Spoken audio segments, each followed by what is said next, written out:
Hello, I'm Bill Monroe, and welcome to 2-Minute Talk Tips. Today's tip, arrive the day before.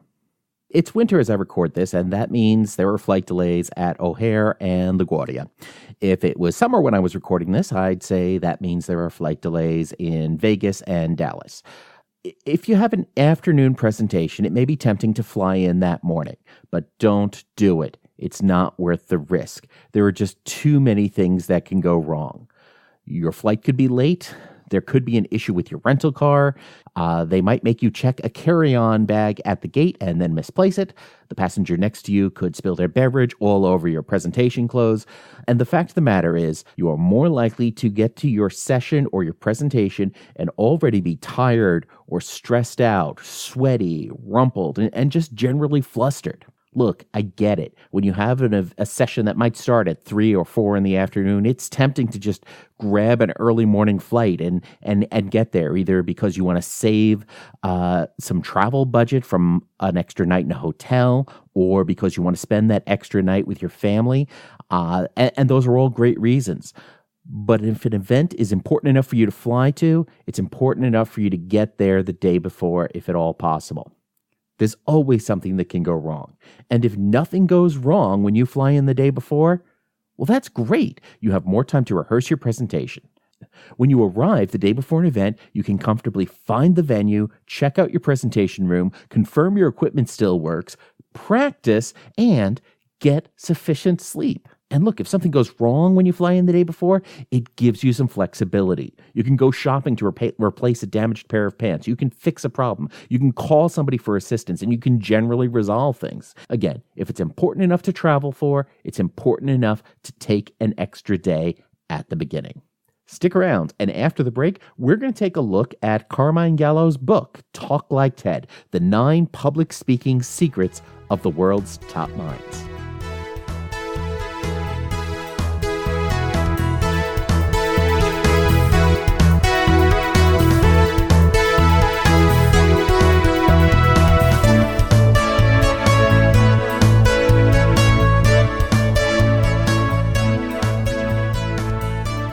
Welcome back. This week, we're going to do a little bit of a book review. I want to talk to you about Carmine Gallo's book, Talk Like TED, The 9 Public Speaking Secrets of the World's Top Minds.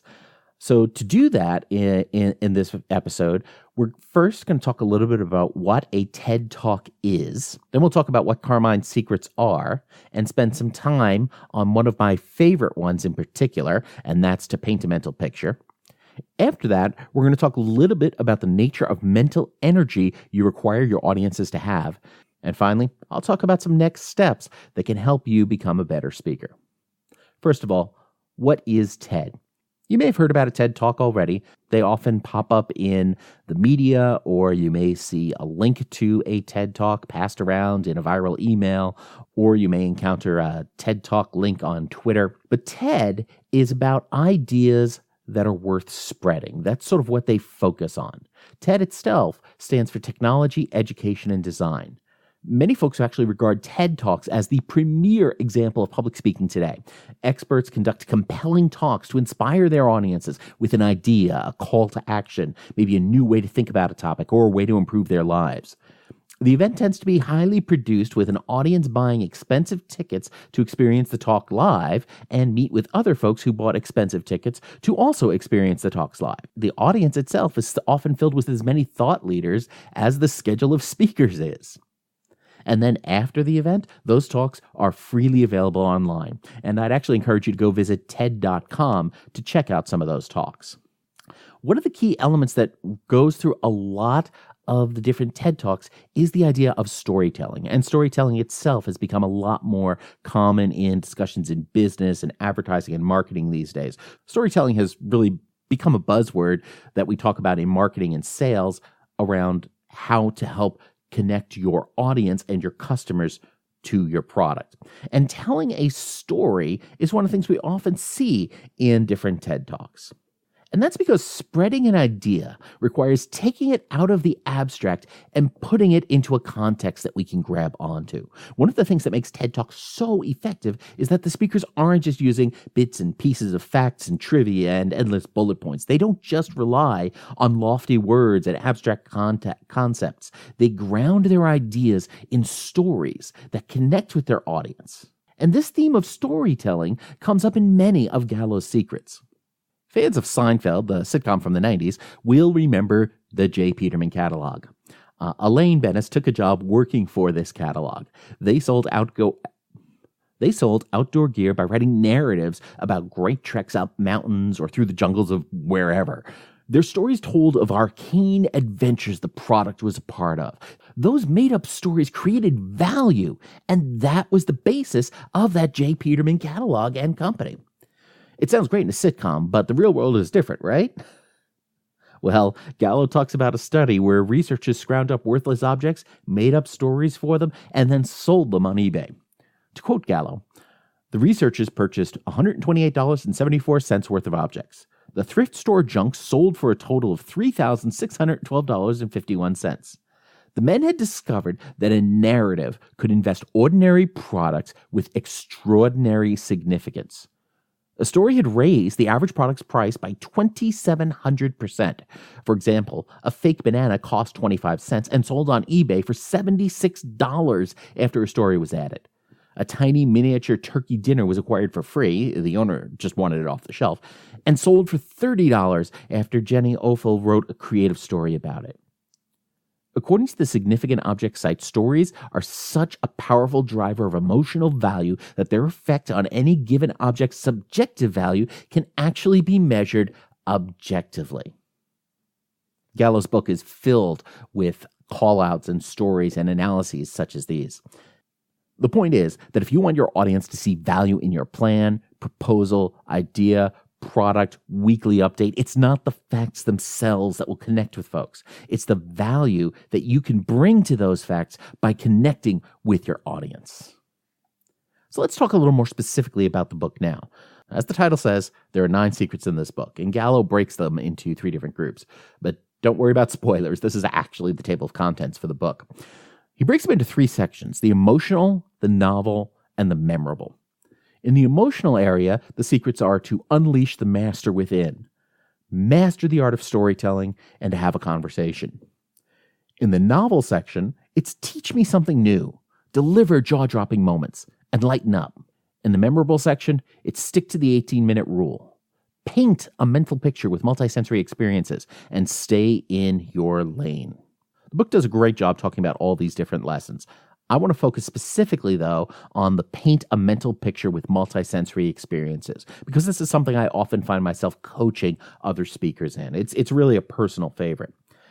Some of the quotations I'm going to cite here from Gallo may come from other chapters, but they feed into the importance of painting that mental picture, which is really one of those threads that runs through everything else, whether you're talking about how you practice, whether you're talking about storytelling, whether you're talking about delivering new information, etc. When painting the mental picture, you need to set the context for your audience. That's one of the reasons why I like to lead with a preview. It's why I like to tell my audience where I'm going when I'm conducting a presentation. It's why your high school English teacher probably told you that when you write an essay, you first tell them what you're going to tell them, then you tell them what you told them. Setting that context doesn't have to be as big as a full-on preview section. It can be as brief as a tweet. In fact, Gallo says, and I quote, "Cognitive research has demonstrated that our brains need to see the big picture before details. John Medina once explained it to me this way. Carmine, when primitive man ran into a tiger, he did not ask, how many teeth does the tiger have? He asked, will it eat me? Your audience needs to see the big picture before learning the details. If you can't explain your product or idea in 140 characters, keep working on it until you can." Gallo likes to talk about the tweet rule in this context, about getting your preview your idea into that 140 characters, because it's going to be a great way to enforce discipline on you when you're trying to figure out what you want to say. You have to be able to explain it briefly. The side benefit of that is that if you can explain your concept briefly in that 140 characters, it also becomes a lot easier for you to actually go ahead and tweet about it. If it's going to be a presentation or a speech you want to make available on social media and encourage more people to take advantage of. Now, last week, I also talked about how to think about your PowerPoint slides. Gallo wants you to do that too if you use slides. As he says, lighten up your presentation with video and photos. Most PowerPoint presentations are dreadful because they have so little, if any, emotional impact. Incorporate a humorous photograph or video clip to lighten the mood. As Gallo talks about slides in manners like this, it's again all about helping those slides support what you're doing, not to overshadow it. The other element here is that it can be a way to introduce humor, and humor can be a valuable tool in your session without telling jokes. I always advise folks not to open with a joke. That's not because I hate humor or I think a presentation has to be super serious. It's because for most speakers, the risk versus reward ratio of telling jokes just doesn't make sense. Instead, use a humorous observation to help your audience connect with what you're doing. As Gallo says, I was never a guy who told jokes. I love comedy, enjoy watching stand-up comedians, but I rarely remember or tell jokes. Yet, I laugh easily and often, and I find humor in just about every situation. My wife and I laugh a lot. As I developed as a speaker, I realized I didn't have to make the audience laugh. All I had to do was reveal the humor in a particular situation. You don't have to go for the laugh all the time, but you should try to elicit at least a smile. Gallo talks about that because, again, it's about connecting with your audience, and that humor can further help you paint that picture and really give that mental image to your audience. So why do I talk so much about painting that mental picture, and why is it one of Gallo's secrets? It's because to connect with an audience, you have to help them imagine the world that you want them to see. Simple bullet points on a slide won't just do that for you. The right picture or description of a sound or a scenario or a process can help make that connection, help them see the path, help them envision themselves in that environment. The better that connection between your audience and your idea, the more effective your speech. Gallo talks about the science that actually backs this up. He says, if you could think of something vividly, really imagine it, the same brain areas activated as if you were actually seeing the event. That's why metaphors, analogies, and rich imagery are powerful ways to paint pictures in a mind's eye. In some cases, even more effective than an actual image. To boost your memory, transform verbal information to visual information as much as possible, Michelin suggests. You can do it with visual aids or how you talk or the examples you use to paint a picture in someone's head. Gallo actually talks a lot about science and a lot of research studies in his book, and some of the topics actually get into areas of brain imaging and looking at which parts of the brain actually light up under scans. And it's really interesting to see a lot of his other points backed up with this additional research that goes beyond just watching hours and hours of TED Talks. So that's why secret number 8, paint a mental picture with multisensory experiences, is one of my favorite secrets from his book. There's another interesting thought that I encountered in here that I really wanted to talk about too. It's important to understand your audience's attention span and energy. TED Talks are limited to 18 minutes each, and there's a good reason for that. So let me put on my geek or nerd hat here for a moment. I like playing role-playing games, and in my media post-college years, I probably spent way too many hours in the White Wolf gaming system playing a vampire. You might be more familiar with the role-playing games world, or at least the brand of Dungeons & Dragons. The reason I bring this up is that when magical creatures wanted to do something in whichever gaming system they're in, they usually have to spend some sort of resource to do it. Vampires would have to spend blood. Wizards might have to spend mana. If they ran out, bad things could happen, and they would have to wait for that internal mana or blood or whatever it was to regenerate overnight. After a long day, or an intense few hours in the real world, I often feel like I don't have the mana to brain anymore. That resource is gone until it recharges. After a big presentation or a long day of presentations, sometimes the only thing I have the energy to do is to go back to my hotel room and take a nap. That may be kind of a silly way to describe it, but you might actually hear a similar analogy about spoons from folks in the disability or chronic illness communities. Wikipedia actually has an article about spoon theory that is definitely worth checking out. And it's a way of talking about some of the challenges that a lot of people do face out in our world. The fact is, your audience also has limited energy reserves that they spend during your presentation. It takes energy to focus on you. It takes energy to focus on your slides. It takes energy to read everything on your slides. But while reading everything on your slides, to try and listen to you, to try and see how all that connects, and to try and make sure that everything makes sense and incorporate all of that together. Their brains can be working really hard at doing that. You need to be aware of that so you don't burn them out too soon, but also so you can make it easier for them to stay awake and attentive. And it's not just a metaphor. There's actual science to it. Gallo talks about studies that have looked at glucose. As Gallo says, the culprit is glucose, or the lack of it. Glucose is a simple sugar manufactured in the body from all kinds of foods. It enters the bloodstream and acts as fuel for the muscles, which includes your heart, liver, and brain. Glucose enters your brain after being converted into neurotransmitters, chemicals that your brain cells use to send signals to one another. A long, confusing, meandering presentation forces your listener's brain to work hard and to consume energy. Your brain cells need twice as much energy as other cells in your body. Mental activity rapidly depletes glucose. That's why an 18-minute presentation works so well. It leaves your audience with some brain power and glucose remaining to actually think about your presentation, share your ideas, and act on them. Again, when Gallo is talking about things like this, he's actually talking about the scientific research behind it. It's always nice when the facts actually sort of align with the metaphors that we've been using to describe energy levels.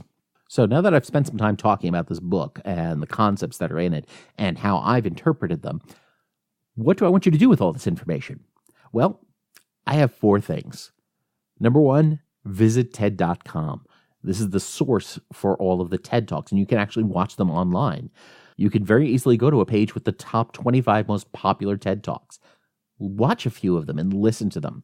If you see the one that you like, watch it a second time. And the second time you watch it, pay more attention to not the story, but how the speaker tells their story. Think about how they use the slides, the stage space, vocal patterns, and more. What do you see them do that makes them more effective or less effective in your mind? Number 2, check out the book. If you want to learn more about what goes into a TED Talk or some of these ideas sound interesting, go ahead and pick up Carmine Gallo's book at your favorite library, bookstore, or other book source of your choice. Number 3, visit the comments section for this episode of 2-Minute Talk Tips and let me know in the comments, what is your favorite TED Talk that you've seen, whether it's from this top 25 or it's another one that people should check out. Have you read Gallo's book? If so, what was your favorite lesson from it? And finally, number 4, if you like this episode, please be sure to subscribe in iTunes, Google Play Music, or the podcatcher of your choice. Well, that's it for this week. If you have any questions or comments, post them on the website at 2minutetalktips.com. You can also call our listener line at 650-TALK-TIP. That's 650-825-5847. So the next time you have to travel for an event, get there the day before. And if you need some reading material on that flight, be sure to check out Carmine Gallo's Talk Like TED, the 9 speaking secrets of the world's top minds.